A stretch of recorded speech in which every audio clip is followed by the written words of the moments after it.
Being a parent is the most important job you'll ever have. And so we need to think about where your infant's gonna sleep and how they're gonna do it safely. We want your baby to be safe and healthy, so these are the guidelines that we are recommending. The ABCs of safe sleep are extremely important. A is for alone, B is for back, and C is in the crib. That's important because your infant needs a safe place to sleep every time they go to sleep, nap time and nighttime, to keep them safe. Your infant is gonna sleep up to 17 hours a day. Not at one time, but you need to keep them safe for all of the times that they are sleeping. So a lot of people think that babies need to be really warm and bundled up. I think that's another thing that's been passed down through the generations, that babies need to be all bundled up. But we've actually found that overheating is also a risk. So as parents, we seem to think all infants are cold, and they're actually not. They're comfortable in whatever you're wearing. So if you're wearing short sleeves, the infant is actually comfortable in short sleeves.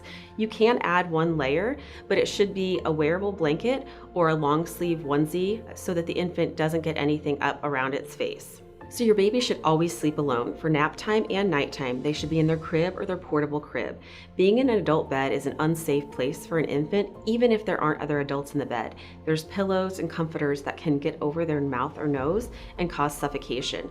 It's also very important to not let your infant sleep on a couch or a chair, as they can roll into the cushions and suffocate that way. So it's always best to put your infant in a crib or portable crib on their back for nap time and nighttime. Kevin, he was born May 15th of 2015. He was in the little bassinet next to me, and I took him out. He wanted to be fed, and I fed him, and I fell asleep. And then I woke up, and he was just not breathing on my breast.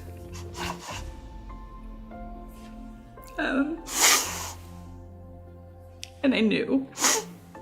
Whether you're breastfeeding or bottle feeding a baby, it's not something that you can just stop it like a job and go to sleep and then be refreshed in the morning. So I think the early weeks are extremely tiring, which is why we usually encourage help and support in the home, either by daddy or family and friends. A parent might want to have their child sleep on their stomach because for many years that was considered a safer sleep position. A lot of our parents and grandparents thought that if a baby was on their back and they spit up, that they could choke. And we've now found from lots of research and data over the years that that's actually not true. So we know that it actually is very unsafe to put a baby on their stomach because it can lead to suffocation. I had just returned to work.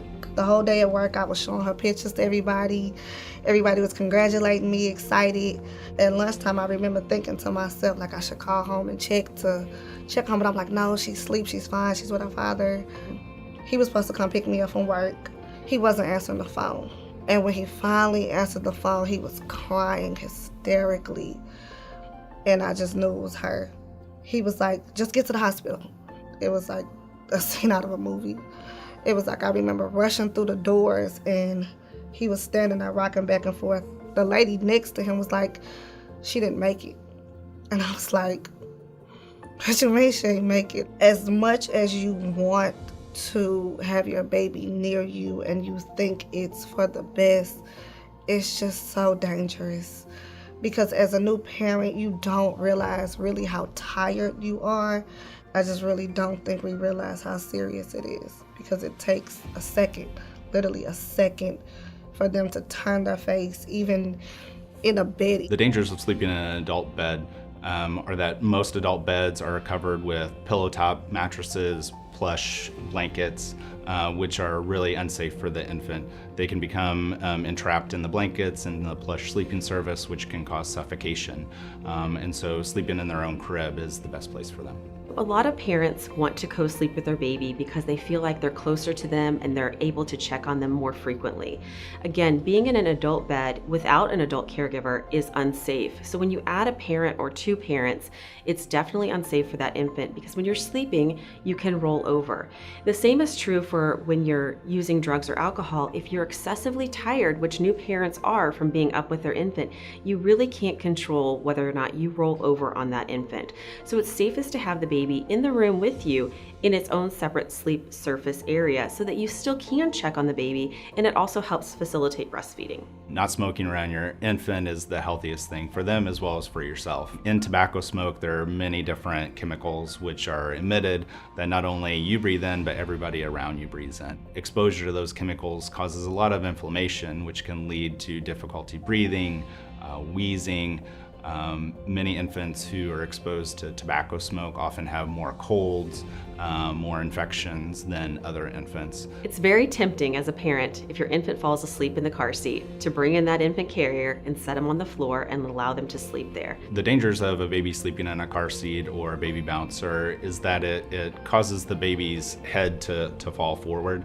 Infants typically don't have a whole lot of head control, so when they're placed in that position, it actually makes it very difficult for them to breathe for long periods of time. So we ask that they avoid car seats and bouncers when sleeping. Pacifiers are actually recommended. We're not exactly sure why, but pacifiers have been shown to be a preventative. You don't have to force your child to take a pacifier, but definitely if they want to, that is considered to be a preventative measure as well. The only thing you want to make sure is don't use the pacifiers that have the little clips and things, because those could potentially get tangled around the baby's neck. So just a single pacifier by itself. Tummy time and playtime is important for an infant.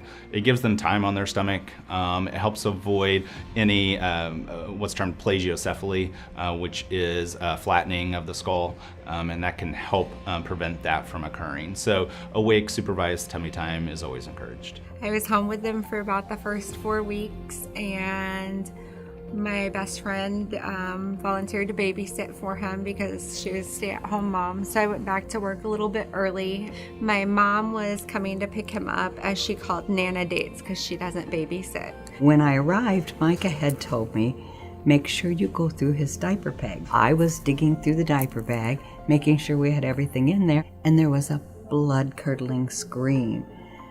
And she said, call 911. When I went into the room, he was face down on the air mattress. When she flipped him over, my heart sunk because he was already turning blue. He would shimmy on the blanket to get where he needed to go.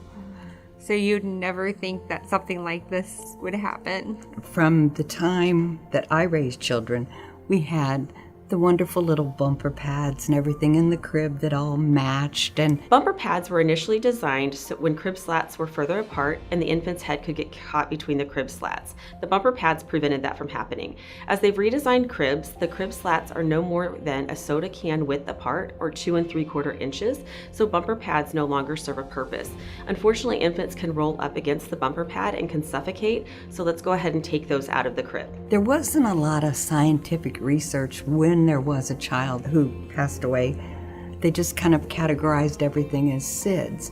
And really a lot of what's happening is that the grandparents have not been educated on the safe sleep and things that we have learned as time has evolved, because such a large percentage of grandparents and family members are taking care of the children due to the cost of daycare. There really needs to be a good effort to make sure that those people are educated before they take care of their grandchildren. It is devastating to lose a grandchild, and I just can't imagine being the person who was caring for that grandchild in an unsafe sleep environment and the child passed. Know your ABCs. A baby should always sleep alone because that is how they are safest to sleep. When an infant is in a crib and there's other things in the crib such as stuffed animals or blankets, those things can cover your infant's mouth or nose and cause suffocation. The infant's mattress in the crib should be firm with nothing but a tight-fitting sheet over it. No loose blankets in the crib. Place your baby on its back to sleep. Your baby should sleep in a crib, portable crib, or bassinet. Safe sleep, safe babies. Safe sleep, safe babies. Safe sleep, safe babies.